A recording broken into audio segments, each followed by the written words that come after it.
একটি আন্তরিকতাপূর্ণ সৌহার্দ্যপূর্ণ পরিবেশ যেভাবে পারিবারিকভাবে, সামাজিকভাবে, রাষ্ট্রীয়ভাবে আমাদেরকে এক হওয়ার জন্য মূলত আহ্বান জানায়। ঈদের জামাত যদি উন্মুক্ত পরিবেশে হয়, এই সামাজিক অবস্থায় ঈদের কালচার, কিন্তু ঢাকা শহরে এবং ওয়েদারের কারণে আমরা উন্মুক্ত পরিবেশে অনেক সময় নামাজ পড়তে পারি না।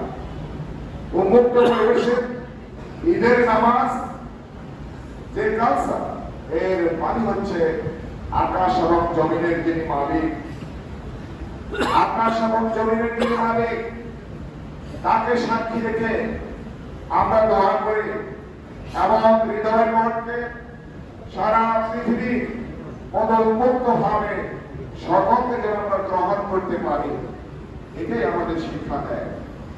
সম্মানিত উপস্থিতি, আমরা মনে করি আমাদের ইমাম সাহেব এই কথাটি বলেছেন, আমাদের কালচার, আমাদের তাহাজিব তামাদ্দুন, শিক্ষা, সাহিত্য, সংস্কৃতি সকল ক্ষেত্রে যদি ইসলামকে আমরা যদি অনুসরণ করি তাহলেই সেটা সম্ভব। আমি আপনাদেরকে অনুরোধ করব, আমাদের ব্যক্তি জীবন, সমাজ জীবন, রাষ্ট্রীয় জীবনের সকল ক্ষেত্রে যদি আল্লাহ রাব্বুল আলামিনের দ্বীনকে যদি আমরা অনুসরণ করতে পারি তাহলে আমাদের ব্যাড কালচার থাকতে পারে না। আন্তরিকতা, সৌহার্দ্যপূর্ণ একটি সুন্দর পরিবেশ নিশ্চিত করতে হলে আমরা মনে করি সকলকে পরিপূর্ণভাবে ইসলামে দাখিল হওয়া দরকার।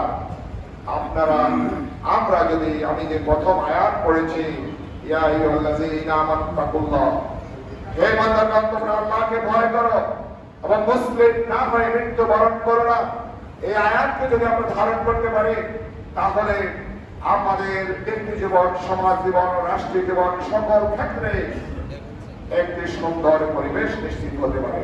তাই আসুন দল, মত, ধর্ম, বর্ণ নির্বিশেষে একটি সুন্দর সমাজে আমরা অন্তর্ভুক্ত হই। আল্লাহ রাব্বুল আলামিন আমাদের তৌফিক দান করুন। তৌফিক ইল্লা বিল্লাহ।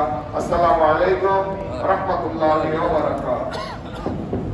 সম্মানিত মুসলিম কিরাম, চারতলা এখনো খালি আছে, তারা বাইরে দাঁড়ায় আছে।